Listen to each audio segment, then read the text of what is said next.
In a world where skills expire faster than ever, the real competitive advantage isn't experience, it's how quickly you can learn. But most professionals are trying to improve the wrong way. They log long hours, push through frustration, and they assume struggle automatically builds grit. But what if that model is slowing you down? In this episode of the Good Leadership Podcast, I sit down with Scott Young to unpack what actually drives faster, more durable improvement. Scott Young is a leading expert in learning and performance. His work has been featured in the New York Times, Business Insider, and the BBC. He's also the best-selling author of Ultra Learning, and his latest book, Get Better at Anything, is one of the most rigorous and practical guides to improvement written for the modern, AI-saturated world of work. In this episode, we talk about why structured wins fuel long-term persistence, why mastery learning assumes most performance gaps are design problems, not ability problems, and why the mind as a metaphor example is misleading. So if you care about learning faster, transferring skills into real performance, and staying competitive in a highly changing world, this conversation is for you. I hope you enjoy. Welcome to the Good Leadership Podcast, where we explore the stories, strategies, and insights of thought leaders who inspire us to think differently and lead better. Through candid conversations and expert perspectives, we dive into the challenges, breakthroughs, and practical lessons that shape exceptional leadership. You state that early success, not early failure, is usually what fuels long-term motivation. But the central myth around grit and resilience kind of runs counterintuitive to that, because they say that enduring repeated failure, it builds character. It helps things move faster, which hasn't been proven by the research. No. I mean, this is another one of those things where if you say it like that, you're going to be more motivated when you're successful rather than a failure. It sounds like, well, duh, right? But I mean, we have to deal with what is the knowledge ecosystem that we've been in for the last decades, that we've just been hearing about grit and persistence. And to me, this just runs totally in the face of everything we know about learning and motivation. And we have a lot of research that shows that a lot of motivation comes from this concept known as self-efficacy. Self-efficacy was promoted by this Canadian psychologist, Albert Bandura. And in it, he argued that a good way to understand behavior is not just merely the sense that I will do X if I get a reward, but also, do I feel capable of doing the actions necessary to get the reward? And if I don't feel capable of doing it, then I will not be motivated to pursue that action.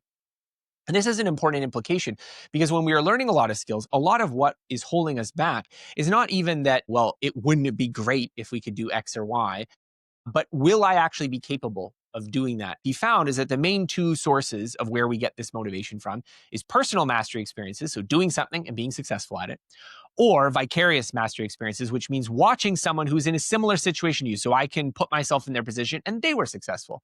And so this goes back to what we were talking about, learning from examples and now learning from success. And so again, it's not to say that grit and persistence don't matter, but they are a kind of additional nuance to add to this basic picture. So generally, when we're starting with something, we don't have a lot of self-efficacy. We need to have a lot of positive examples. That means you start with simple things, you build from success, you have these chains of success.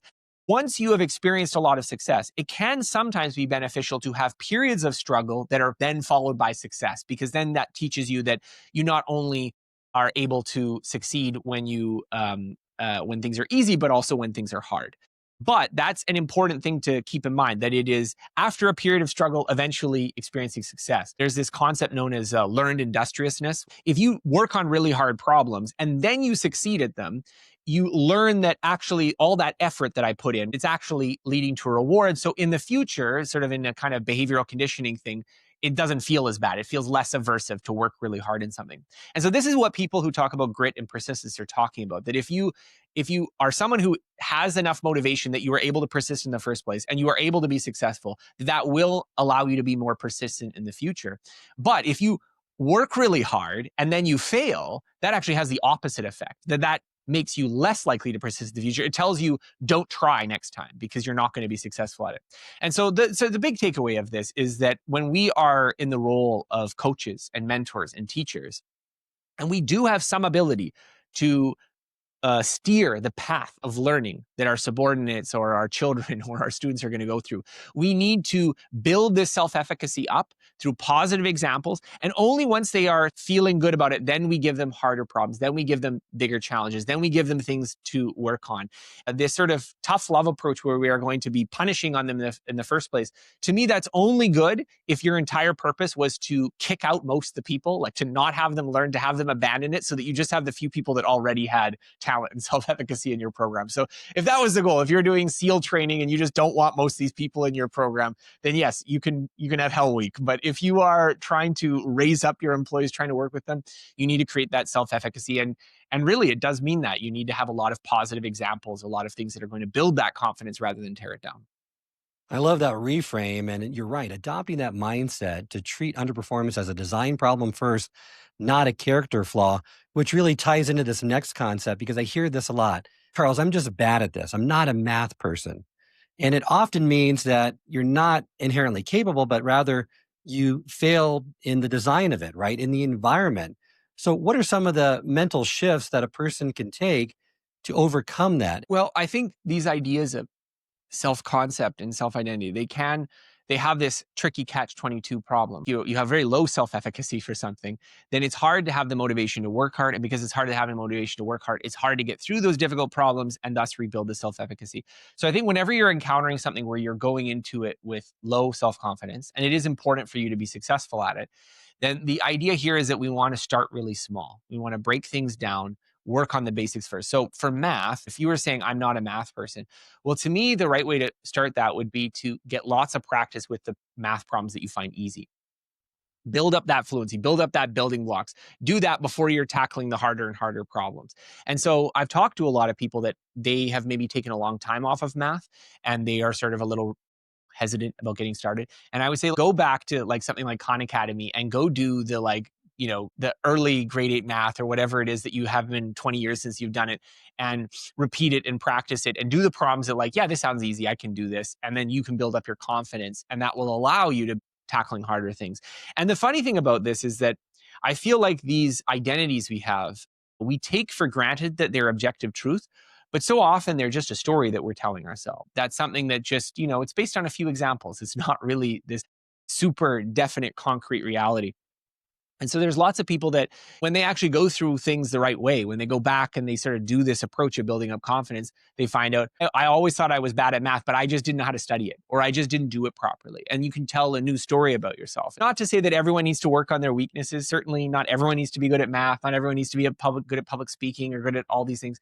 But if something is really important to you, or you'd like to test yourself and you want to start from this, but you're unsure, then this is how I would go about it. I love that reframe and asking certain questions as well, like you mentioned, is what's the foundational pieces I never really mastered? What kind of instruction or examples did I never get? And how could I engineer early successes this time just to change that reframe and mindset? Because the mindset piece of learning is not talked about nearly enough. We go to the strategies, we go to the other pieces, but really, if you're not coming in with the right headspace and the right mindset, learning anything can be more difficult. And a big enabler of a better designed learning environment is actually knowing what experts are really doing. And that's tough. You give a great process here called cognitive task analysis that appears as a way to extract this expert knowledge, because experts have this curse of knowledge. They don't know what it was like not to know something. They skip steps. They don't make their thinking explicit. So we see this a lot in companies when great experts exit the company and all that talent and expertise goes with them, even though the company thinks, well, they told me what to do. Yeah, they only told you part of what they did, right? They didn't make it explicit. So talk to me more about this analysis and how that really helps with this problem. Yeah. So this is one of the things that came up when I was researching the book, that there is a well understood phenomenon that as you practice a skill, so we were talking about this before, this kind of weak methods versus strong methods, but really there's a whole continuum that when you start learning a new problem domain, because you don't have any knowledge, you have to do these weak methods. So that's like, again, the trial and error, change stuff, see if it makes it better. The planning usually requires a little bit of work, means ends analysis. Like you've got to do these kind of very generic things. They're just sort of our universal toolkit for solving problems.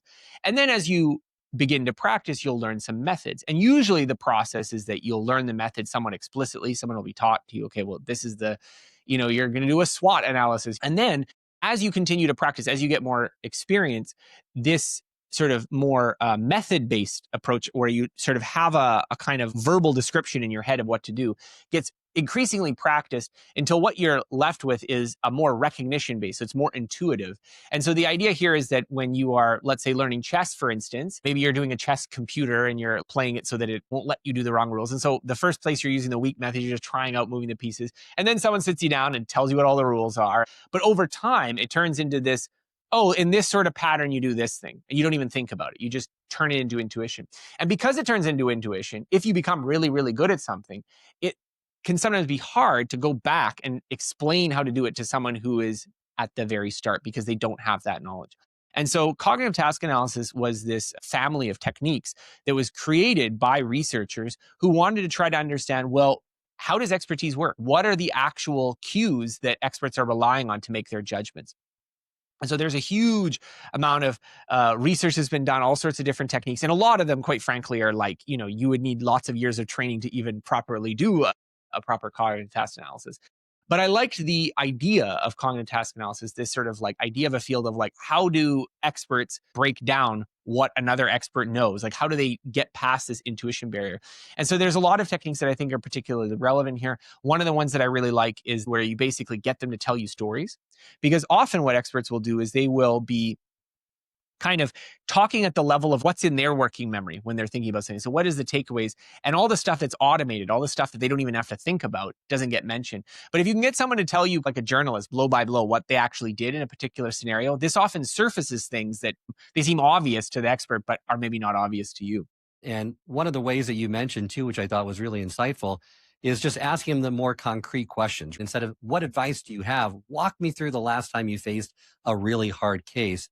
Showcase it, make sure it's a narrative arc, it's through stories. And this process really identifies patterns of attention, conditional rules, and gives more contextual cues of the expert that come to surface to help teach the more novice person. And for a leader or a learner, this means treating conversations with top performers more like investigative interviews than motivational talks. You want timelines, you want decisions and concrete examples, because that's where the real knowledge lives. Absolutely. I couldn't have said it better myself. I think what we need to get the expert out of is this very high level abstract way that they're viewing the problem, and back to all the details that they normally just do through routine, but they're not obvious to you. Well, once we've decoded what experts actually do, then the question becomes, how do you build that into your own practice? And this is where your practice loop comes in. You define a practice loop as see, do, and feedback. Talk to me more about that, and what is the essential design principle that turns that loop from just going through the motions into real improvement? So we already talked about this idea of C, which is learning through observation. And so that can be as simple as looking through a work example. So like someone who solved a problem, you're actually like studying it, watching someone, or it could be a little bit more abstract where you are attending a workshop, you're looking at a book where you're getting more general knowledge, more general ideas that are guiding you to practicing in the right way. Now, the idea of see, do, feedback is that what we want to do when we're doing our practice efforts is ensuring we have all three of these elements, that we want to be able to see examples, see things that we can use to draw upon, do, which is usually trying to do something similar ourselves. So if we learned a method, we practice it ourselves, and then feedback to know whether or not what we've done actually works. And so if we're missing the C part, if we don't have the examples, we're just doing trial and error. And again, we're not standing on the shoulders of giants. We're kind of starting from the beginning and often relearning things, having to learn the hard way, a lot of mistakes that could have been more easily learned through other people. If we don't have the do part, then we don't get enough practice in automating those skills. So you can have what psychologists call a declarative representation. So it's sort of like something you can state verbally. It's in images and pictures, but it is not actually the part of the brain that performs the actions. And so that's necessary for practice. It's particularly important for skills which require fluency. So if you want to speak a language, for instance, you need to practice it a lot because you need to make those processes of saying the words and translating them in your head into your own language. You need to be able to make those as fast as possible.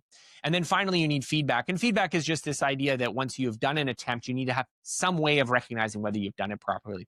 And so these are sort of the basic ingredients, but the exact sequencing and order and the difficulty are really where a lot of these improvements come from. As we're working on it, we want to choose the right sweet spot of difficulty so that it's not too hard, not too easy. It's at the right level of scope. It's at the right level of attention to whatever the problem is.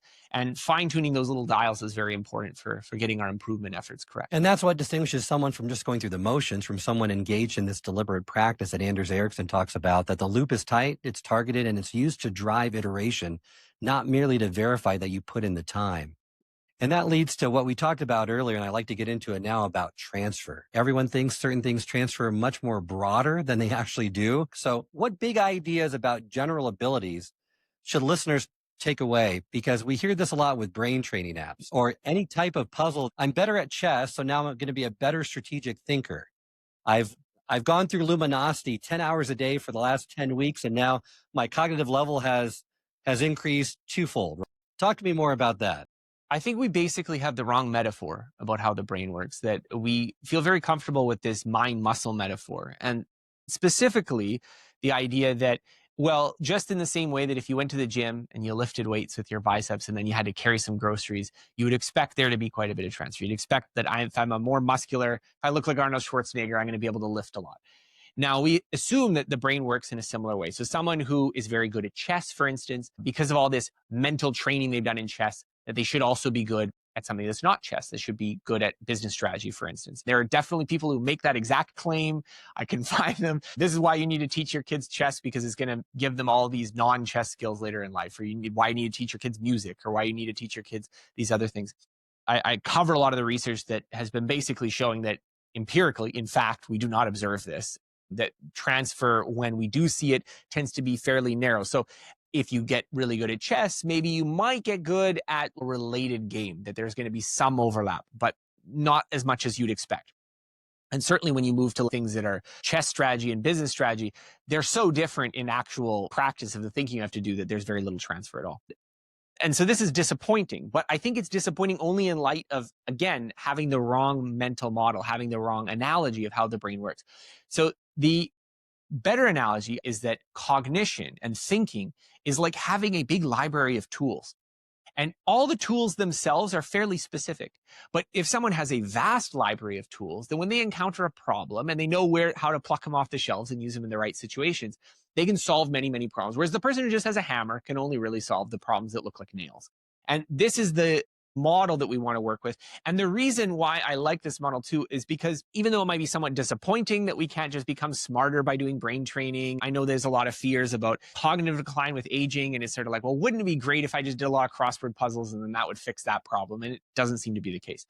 But if we have the other model, it suggests, well, really the person who has broad skills is the person who has lots of skills, the person who has learned many, many, many, many different things. And so that when they encounter a new situation, because they have these thousands of tools in their head from all the books they've read and all the experiences they've had and practice they've had and business cases they've had and all these sorts of situations, there is enough similarity that they can tackle it. So the idea here is that on the one hand, it's somewhat disappointing because it might be nice if we could just train at some specific thing and it would just give us these mental powers that transfer broadly. But it also suggests a way forward. And the way forward is to cultivate this library of skills for our lives. And for listeners, that implication is that they should choose practice activities that closely resemble the situations they want to excel in, instead of relying on distant proxies. It also means being skeptical of these programs that promise sweeping improvements from training on tasks that look nothing like the real work they're doing. So versatility doesn't come from one universal skill. It comes from patiently building, like you said, several specific ones. And if practice needs to be specific, then also we need to talk about the context, because that matters a lot in terms of just how your brain encodes the information. Because you mentioned that practicing in varied contexts, different types of problems, different tools or constraints, different partners, forces the brain to build a richer mapping between the cues and responses and makes it a stronger memory in your brain. Another helpful mental model that I have is that the brain is kind of an effort-saving machine. That whatever effort is, the brain is trying to conserve it. So it's sort of, what is the most downhill way that I can solve this problem? And so for a learning context, that often means not learning at all. That the easiest way to solve a problem is you don't actually have to learn it, which, I don't mention in the book, but I feel like is worth bringing up now because we're now in an age of AI where the AI can solve the problem for you. And my guess is that in a lot of those situations, you're going to learn next to nothing because you don't actually have to do any thinking to solve the problem. So if what we want to do is not memorize this particular answer, but learn a somewhat more general principle, then we need variation. We need to be the case that just memorizing the answer doesn't work. It's insufficient. You will not win at this problem if you are able to do it that way. And so this is true in our practice efforts, that if we practice in very constrained ways so that we're, always doing a tennis serve exactly the same way, or it's very predictable so that we do a forehand serve 8 times in a row, then this allows us to do the same thing 8 times in a row. So I'm not going to have to process it effortlessly. I'm not going to have to go through this process of making a decision about what to do in this particular scenario. And so the research is pretty clear that if you want to have more general skills, then we want to introduce some variation. Not starting with too much in the beginning because it can be overwhelming. So we still have to deal with cognitive load, but getting enough variation as the practice gets more and more so that we don't get stuck in this local hill we're climbing where we're able to get good at this one thing, but not generalize it to other situations. Just expanding upon what you said about transferability, because the deeper you learn something, then you understand the underlying concepts and principles much better, and it transfers broader. If your learning is only superficial, it's really hard to transfer outside that immediate context. But also, I think with the environment too, that if you learn it in different contexts, then you're able to retrieve it easier when you need it. Think about how many times you've been to a workshop where it's like a 2-day intensive workshop and they do all this stuff in the workshop. And then you go back and you just do your regular job. You don't do any of the things that they were talking about in the workshop. Like maybe if they taught you a technical skill, but especially if the idea was somewhat abstract, like it was about leadership or it was about something that's not like a concrete method where you could like actually go back to your notes and look at them. And it's just something confronting you in your daily life. And the reason is obvious, because when your brain is in this learning mode, even assuming you were really paying attention to this workshop, when your brain is in this learning mode, you're always swaddled in this context of the classroom, of the workshop itself. And so that is a strong cue to your brain that this knowledge is relevant to the workshops. All of those contextual elements act as cues to help you retrieve that knowledge. So when you're in a totally different context, none of those cues are present, and it's just not going to occur to you to necessarily apply what you learned on problem 3B of week 4 of the class. Even if it's exactly relevant to your situation here, you would need to be reminded of it. And so this has been a long-standing problem in education. The philosopher Alex North Whitehead called it the problem of inert education or inert knowledge, this idea that you have knowledge there that like if someone reminded you about it, you could solve the problem. But if you don't get that reminder, you just never bring it up. And so I think this shows that we have a long way to go in terms of training and development in not just presenting the knowledge and then being like, all right, as educators, our job is done here, but how do we integrate it in a systematic way in actual practice? And as a result, there's a great deal of waste in both formal education and professional training. And it's confounding to me that we have made so little progress in that regard in the time that professional learning has been in existence. The other area that I like to dive into is I hear this a lot, that I have this great intuition and I'm going to just rely on my intuition to form these decisions. But research contradicts this. Research basically states that algorithms outperform expert intuition in many different circumstances. What's the core idea about when to rely on intuition versus formal rules? I sort of talked about this ideal picture of expertise where you start with the weak methods and then you learn the strong methods, but you're very conscious of them. And then over time, it turns into this perceptual recognition where you maybe even completely forget how you are doing it and you are doing it on intuition alone. And this is, I would say, the positive view of expertise, this idea that we're these great experts, that we can't say why we're making this decision, but it comes from this place of deep, inarticulable wisdom.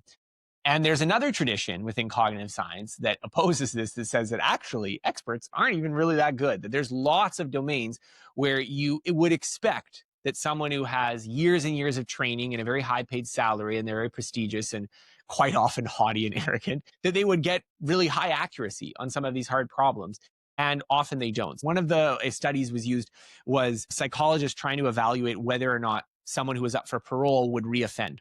So this is an important decision with important consequences. If you say someone is not going to reoffend and then they go out in society and they victimize someone, then you've caused a problem. But also if you needlessly hold them in prison when they were not going to be a threat to society, these decisions have stakes.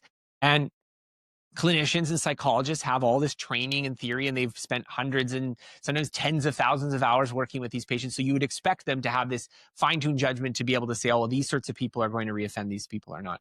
And one of these studies found that a panel of 3 psychologists, and it was just sort of majority decision, so it wasn't even 1, this is 3, this is averaging wisdom of crowds, did worse than just having, here's the factors, and just saying, is that a pro or a con, and doing a pro and a con list just to tally. That actually worked better than having these people apply their expert judgment. And so this psychologist, Paul Meehl, did these investigations. That was one of the early ones that he documented, where he said, well, it looks like the simple algorithms work better than the expert, the sort of spreadsheet approach than the expert, but maybe there's some situation the expert's going to be winning it. He continued to study this, and like after about 30 years, he did this thing where it's like, oh, it turns out that the algorithms work really well. And although this is very dispiriting, I think the sort of takeaway is very important. The first takeaway of it is that, first of all, it's a measure of how intuition works. So again, intuition, it sounds mystical, magical, but there's been lots of research on what are the actual things that are going into place. And what it is that when we have an intuition about something, is that we form a kind of gestalt, we form a picture of that situation, and then we pattern match that to situations in the past. So let's say I'm hiring someone, and one time you hired someone from some sort of obscure kind of liberal arts school, and they did really, really well. And then someone comes into you and they have on their resume that they went from that liberal arts school. Now, all of a sudden, maybe you're not even aware of this, your brain is pattern matching, well, someone from that school did really, really well. This person came from that school. I'm going to draw this association. I have formed this mental picture. I think they're going to do really, really well. And this is how we make these intuitive judgments. Essentially, intuition is a form of recognition. We are pattern matching to some example that we've seen in the past. Now, the reason this fails, the reason the algorithms work better, is what we're not very good at, it turns out, is when you have, let's say, a bunch of cues that can suggest whether someone's going to be good. So maybe how much work experience they have, maybe it's what their educational background is, maybe some other things on their resume. But let's say you have all these sorts of things. And an algorithm would be able to say, okay, each of these don't really make that much difference. But if you add them all up and you give them a little bit of weight, so like we said, the very simplest way to do that would just be, they'll say, is it a pro or a con? But a more sophisticated way would be linear regression, where you just sort of say, okay, well, the education is really important, so I'm going to assign that a weight of 5, and hair color is not that important, it's a 0.1 or this kind of thing. And you add them all up, and then you get some sort of verdict. And it turns out that this isn't how people solve problems. This is not how our intuition works, that we very much fixate on kind of like, overall, is this person matched to some other pattern? And that means that when you have to evaluate these sort of things where there's lots of different things that you need to evaluate, our intuitions are particularly fallible. The second thing is that if you don't have good feedback, so you can overcome some of this if you have feedback. If you have a lot of feedback, then you can learn to sensitize yourself to some of these weak cues, and you can learn to pick them up in the environment. And so people like poker players, for instance, they have a sense of like, they're able to integrate a lot of this information, and they can actually perform better than the machine because they get such good feedback about what were the odds, what were the actual cards, what were the situation. Most situations in real life are not like this. If you are a psychologist and you're doing parole cases, you may not even know whether those people reoffended later. So you have no signal for which to adapt. Okay, which are the actual cues I need to weight more strongly and less strongly? So as a practical matter, if you can make your environment more feedback rich so that you're actually able to learn from that signal, then you can develop genuine skill, even in a difficult domain, a domain that is hard to learn this kind of expertise. But if you can't, then you need to rely more on these sorts of basic models. So if you are sort of making business decisions, and it is again one of these weak cue situations, using a model where you're sort of, let's just actually like put in all the numbers. It sounds self-defeating. It sounds like you're giving up your expertise and your hard-won judgment, but it may actually be more effective. And so there's been a lot of studies showing that using simple procedures for like things like hiring decisions and some of these intuitive judgment decisions actually produces better results, but they're often not as widely used as they could be, because as experts, we bristle at the idea that someone putting numbers in an Excel sheet could do a better job than we could. So it sounds like in relatively stable, well-structured domains like predicting loan defaults or medical risk, simple statistical models and checklists often outperform human experts who rely solely on intuition. That doesn't mean intuition is useless, but it does mean we need to be more disciplined about where we use it. And the core idea for listeners is to demote gut feel from being maybe the hero to being one input among others, and be willing to adopt some simple rules and checklists and domains where they have a proven edge. I think the other thing too is that if you are going to go into a domain where you need to have expertise, is that to realize that your intuition is just not going to naturally develop this ability.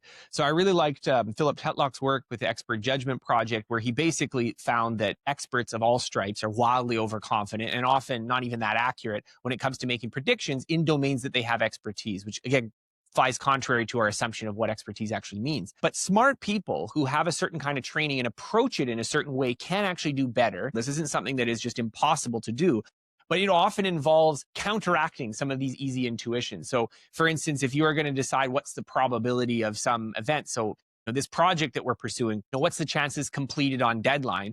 What your instinct is going to be is to look at the specifics of the project and have your gut feeling of like, well, I know Bob is on it and they're very punctual and this kind of thing. But what you're going to maybe neglect is, well, what percentage of projects are finished on time? Great insight there. And I also love the metaphor you give about the ship of Theseus and how that really talks about deep change without requiring dramatic reinvention. Because some people feel like I just have to reinvent my entire self, how I learn. You give the story of Tiger Woods in the book as well, and how he basically deconstructed his entire swing after he was very successful. But people not familiar with the metaphor, maybe unpack that. And just as the ship's planks can be replaced one at a time, while we still recognize it as the same ship, with us, our skill sets and identities can be transformed also by gradually swapping out component parts in that fashion versus having to just redesign everything from the start. Very often we're in the middle of something. We've been doing something for years, and then we find that what we're doing isn't working anymore. Or we find that there's been a change in the environment or a change in best practices or change in skills. And this can be very hard, not only for the ego reasons that, if you are very good at something, it's very humbling to go back to being a beginner or to being not so proficient in it, but also because through practice, we just automate these skills and they become so automatic that it can be very difficult to unlearn them later, to learn a competing way of doing things. And so I think the Tiger Woods example it's both a cautionary tale and also a tale of promise, in that this is a risky maneuver, especially for motor skills, to try to learn something completely from scratch or to deconstruct what you're doing and to do it a different way. But it's also sometimes a necessary skill. It's sometimes necessary when we are approaching a new field to be like, I need to do this in a way that doesn't feel comfortable, or I need to do this in a different way from when I've learned to do it before. And so a lot of what this is just being able to have the discipline to create an environment where you can't use the old approach and to deliberately learn the new method. So it kind of goes back to, like, I'll use the example of typing, even though it's a little trivial because everyone's familiar with it. If you've been a hunting and pecking person for decades, it's going to be very difficult for you to just spontaneously turn into a touch typist. But if you're dedicated to it, you can do it. And the way that you would do it is that you would have to deliberately set aside time to do this typing practice, because every time you're just sort of, well, I'm just got to write this email or send off this thing, it's going to be quicker for you to use the hunting and pecking. And then you've got to use the sort of method where you put paper and you tape it up on the top of your keyboard, put it over your hand so you can't see the keys. So you learn to just sort of feel out where the keys are and to type this way. And if you practice efficiently, this new method can become automated enough that it can compete with and maybe even override the sort of inferior method that you've spent many years learning. And so even though typing is probably a trivial example, and I'm not actually suggesting that those people who are doing it this way need to switch typing unless you have to type 180 words per minute, but that you probably can imagine there's many skills in your life that you learned a certain way, and maybe that way is changing. And the way that you have to do it is you have to create new environments, new practice goals, new constraints around yourself to actively force yourself to learn new methods. Great metaphor. And it reassures people that they don't need to burn their careers to the ground to grow, but it also challenges them to accept that real improvement requires ongoing structural adjustments, which is great. And another huge barrier in replacing those planks is fear. And you end the book with a very clear message. You show that avoidance both preserves fear and prevents learning, versus if you have some exposure to what you fear is usually the best remedy. When I wrote Ultra Learning, when I wrote that first book, one of the things that became clear for me after it was how much our emotions are motivating our learning, that it's not simply a cognitive issue of do this kind of practice and study this way and do this kind of practice problem, but it's self-confidence, which we talked about. It's things like this feeling of frustration, this feeling of what we talked about, ego with the unlearning, and in particular, fear. That if you are learning a lot of skills, there is a fear of doing a bad job, of having negative social repercussions of what you're doing. Certainly, when I was doing the language learning experiment, I remember talking to many people after this where I was saying, well, if you're going to go to another country and you have a period of time where you like are able to do immersion, admittedly not everyone, but there's certainly some people I've talked to that were in that situation. I was like, well, you should do this. You should try just like not speaking in English for that period of time. It'll go better than you think. You'll learn the language. It'll be great. And I can't tell you how many people will be, oh yeah, I think that would work, but I'm not going to do that. That's going to be too hard, too scary, too overwhelming. If you can expose yourself to some fear, then you will reduce the sort of emotional like activation of that fear in that context. So if you have a public speaking fear, then really the only way you can overcome it is through doing some amount of public speaking. As you do more public speaking, then just the visceral fear you feel is going to go down.